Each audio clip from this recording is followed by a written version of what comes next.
Shalom, family. Most High Christ bless. We blitzing. This time we in the Bronx, New York. Topic of discussion we going over is Black History Month. Trump canceling, so we're going to engage with the minds of the people, see what their thoughts about it.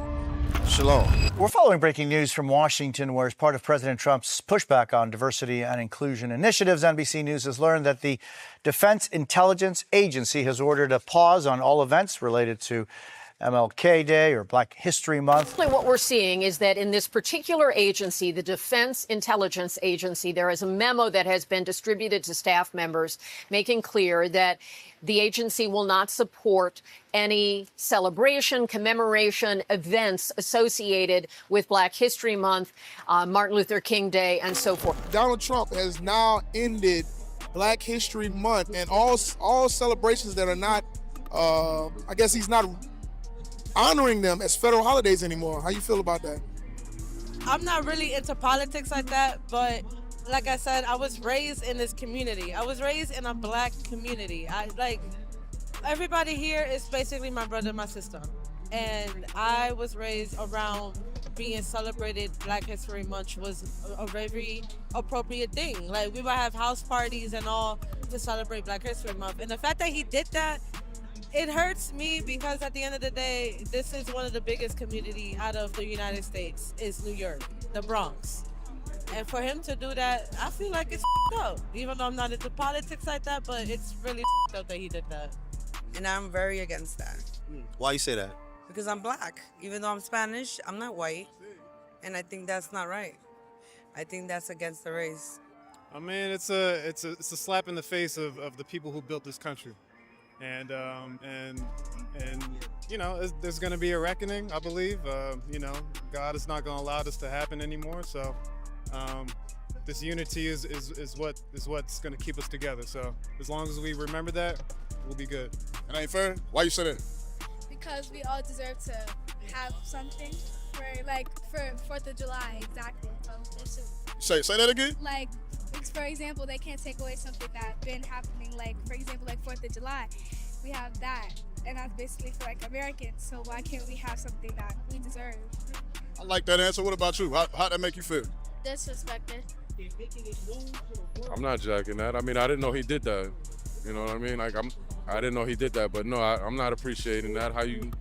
What gives him the power to do that? You know what I mean? Like, and not only that, it's Black history. You know, like, you can't take that away from anybody. So, yeah. Do you think it's affecting a lot of our people, or you think they really don't care? I mean, I can't really speak for everyone. I think it is affecting us. You know, I think the way that they trapped us into believing that we shouldn't care by like just carrying on with our day-to-day jobs and everyday living type of stuff, so where we're distracted and not really paying attention to these things. But truly, I think that us as Black people, our Latino brothers and sisters, truly do feel it, and it's going to affect us in the long run. Yeah. Because a lot of our people, this was the month they wore dashikis, right? So all the dashiki salesmen about to lose business now, man. I believe it's only like 28 days. I mean, you know what I'm saying? Our history is still longer than 28 days. It should need to be the whole millennium, the whole century, all that shit. That's right. You know what I mean? Yeah. Our history lasts too long to be dumbed down to 28 days. Like, damn, you at least give it 31. Actually, that actually sucks. I ain't gonna hold you. To be honest, that's 1 month that we have to actually know what's the truth in our history about everything. Politics is not me. I don't really get into politics. I don't really with that shit. But it's horrible to have something to be taken away from us. That's very important. You know what I'm saying? It makes no sense. I'm sorry about that. That makes no sense. So my thoughts about that really, I can't really have a thought on it, but honestly, it sucks. To be honest with you, it really does. Well, we're talking about Mr. Trump. So that's not, for him doing that, it shouldn't be something that we shouldn't have anticipated based on his past stuff.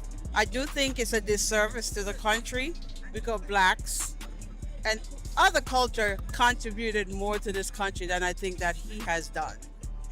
I think it's a shame, and I think it should be replaced. I didn't know he removed it. Yes, he removed it. Yes. Google it. I'm not lying to you. Google it. I'm honest. I did not know he removed it because, like, I'm not on a lot of social medias. I'm not watching TV a lot. I'm very busy working, work, home, children, work, home, children. You have a regular routine where you kind of detach from society. Okay. I'm good with it. That's the routine. So, well, now that it is in place, now that the policy is in place, my thoughts to you is, how do you think society feels about blacks, being that they've taken away of something like Black History Month in the days of that we observe? I won't say society as a whole, because the blacks still are part of society. Maybe the question you should think, how does the upper class, the people in control, think about blacks, which is, let me say politically correct. They really don't think about blacks in a positive light.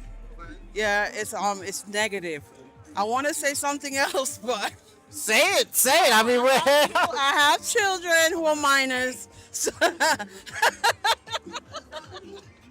well, all right.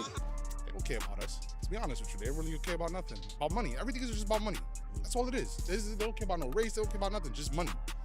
So in all honesty, that's what I'm saying. I'm not really big on the politics, so I stay away from that situation in general. But all honest to God, I really think it's just bull. Okay. How about this?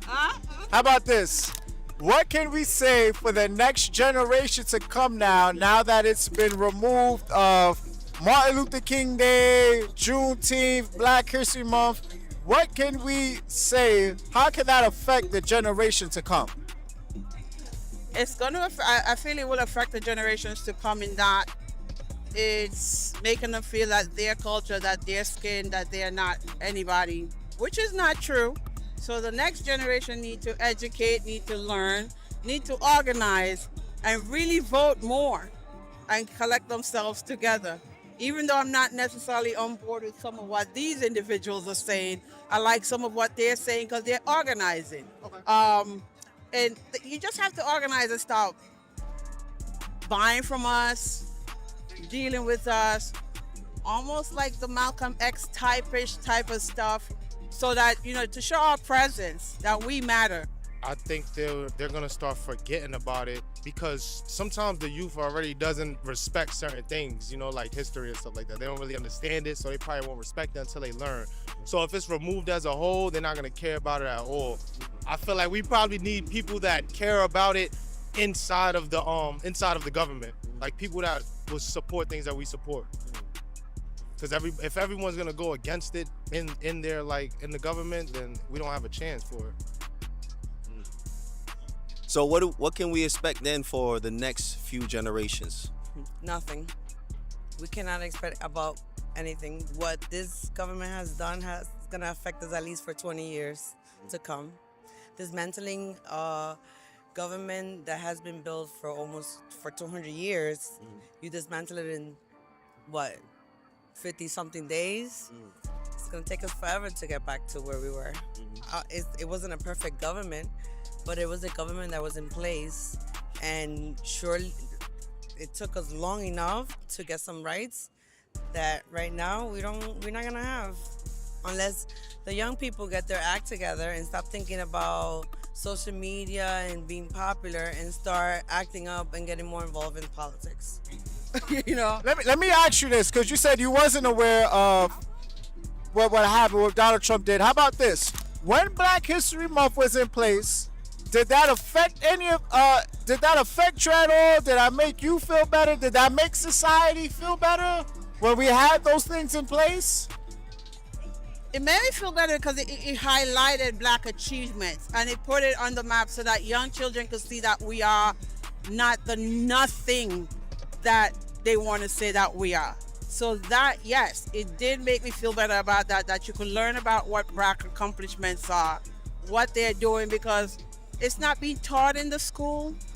So that was like a venue. It also helped me to get a free day off from work. That's what Black people really care about. America's not gonna save us, brother. You say that again? You gotta save each other. Look behind you. I see. That's why I was very amazed at what's going on. And I like this, to be honest with you. This should be happening almost every weekend. When it's the summertime coming, this should be... It's what you call real. I like this. This is my people's, to be honest with you. So I'll this whole body. Let me show you something real quick. Hey, can you give me Limitations? Because you said we sit over here, pretty much you was leaning the fact that our people, that God is not going to let this slide. You understand? Because what they're doing, the Most High sees it, but a lot of our people are looking to these people to save us. Yes, sir, yes. When in reality, it's only going to be, like you said, the unity that's going to bring us together. Yes, sir. All right? Lamentations 4:17. Watch this. This is the book of Lamentations, chapter 4 and verse 17. Uh-huh. As for us, our eyes as yet failed for our vain help. In our watching, we have watched for a nation that could not save us. Because guess what? A lot of our people was disappointed, like that was a new thing that they do stuff like that, take things from us and give us things, then take it right back. But they look for those people that save us, not knowing that this is not the people that's going to save us. You understand? Watch this. Read that next verse, and then we're going to drop down to verse 22. They hunt our steps, that we cannot go in our streets. Because that's the same thing with what ICE. They hunt our steps. They come in grabbing people that's been in America all these years and deporting them back into the other countries and stuff like that, right? All these injustices, they hunt our steps. Watch this. Our end is near. Our days are fulfilled, for our end is come. And it's come. It's about to, this is the end times. You understand? But them taking this, coming and persecuting us and hunting our steps, that's all prophesied what we're reading in the Bible. But the point you made about God ain't gonna let this slide, go to verse 22. Watch this. Verse 22. The punishment of thine iniquity is accomplished. So that's why we go through these things as blacks, Hispanics, and Native Americans, because we are the Israelites according to the Bible. But our iniquities is the reason why we've been through this. You understand? But it said it's being fulfilled. Read. Our old daughter of Zion, he will no more carry thee away into captivity. So after this captivity, we no longer gonna go into captivity again. Watch this. He will visit thine iniquity, O daughter of Edom. Edom, that's the so-called white nation. He said, I'm going to visit your iniquity. The things you've done to my people, the injustices, the different persecutions that they done to us. God said, I'm going to repay you back what you done to my people. Finish that. He will discover thy sins. And he going to discover their sins because right now they think nobody see them because why? They sit up on high. They don't think about the brother that got to sell dashikis. You understand? That brother don't have no more business. But in the same token, all of us coming out here is a show to our people that y'all not alone. And that we do have brothers and sisters already starting to unite and come together. Right. That's why it's not just a show, it's for you to come and join. That's right. That's right. No, I feel that. And I appreciate you all coming out here and showing the people, especially this neighborhood. It's a long time coming. So, yeah. Appreciate you, man. Appreciate you, brother. Yeah. Yes, sir. Appreciate y'all. So let me ask you a question. Did you see those men marching in the purple and gold earlier? Right there? Yeah, they marched all the way up the street. Yeah, you didn't catch that? No. So based on your response, we can agree that as a people we need saviors. Yes, we do. Let me get saviors and Obadiah. So the reason why we came out here today, why we marched, why we showed that solidarity, is to show our people that there is a solution, all right, for us. And that solution is coming together in this one thing. And that is knowing that we, according to the Bible, blacks, Latinos, Native Americans, we are the children of Israel, God's chosen people, right? That. Let me get that. Obadiah, verse 21. Uh-huh. And saviors. And what? Saviors shall come up on Mount Zion to judge the mount of Esau, and the kingdom shall be the Lord's. Right. So the saviors is the men in purple and gold. They're out here to teach our people the truth, to teach against what? This wicked government.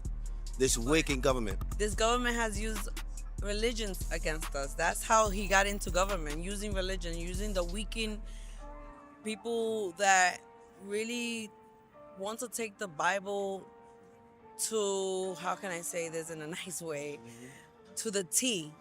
They're using it to the T.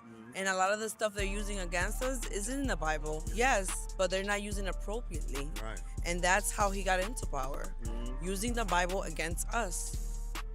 So I agree with you, but I want to show you something. John 8:32. The thing is with our people, they're in prison in their mind, right? They've been taught many lies. Yes. And yes, I agree. This system has used the Bible to twist the understanding of the Bible, and they use it against our people. But this is what the scripture says. John chapter 8 and verse 32. And ye shall know the truth, Read it again. And ye shall know the truth. It says, and you, what's your name? Giselle. It says, Giselle shall know the truth. And the truth shall make you free. And that is what? Giselle, according to the Bible, we, the Blacks, Latinos, Native Americans, we are the true children of God, the children of Israel. And the understanding of the Bible is only going to come from those saviors that I described to you. All right, my sister? Thank you. My last question. Donald Trump says he has a slogan, make America great again. When was America ever great? I think never. I really think never. And I guess his Make America Great, it's based in finance.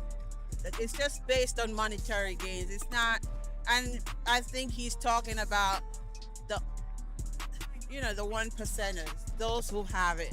You know what he's talking about? Let's look at this flyer. This was when America was great, according to Donald Trump. Ouch.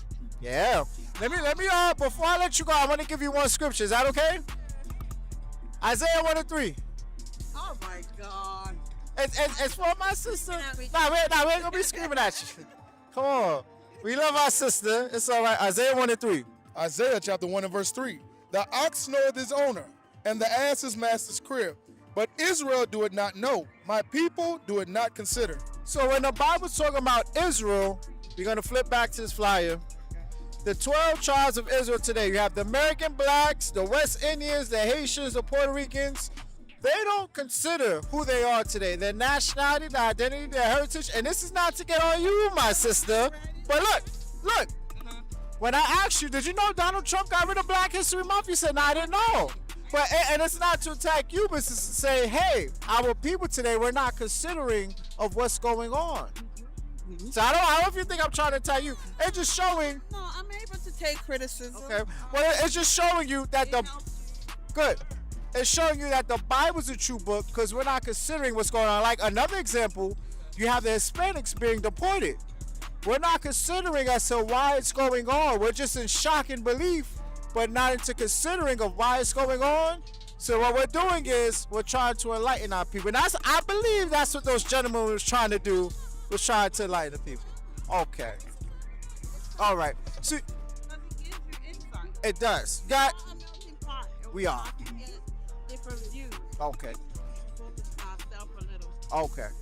Well, we're about to close out now. Thank you for your time. Any last words you want to say? Well, thank you, sis. Thank you.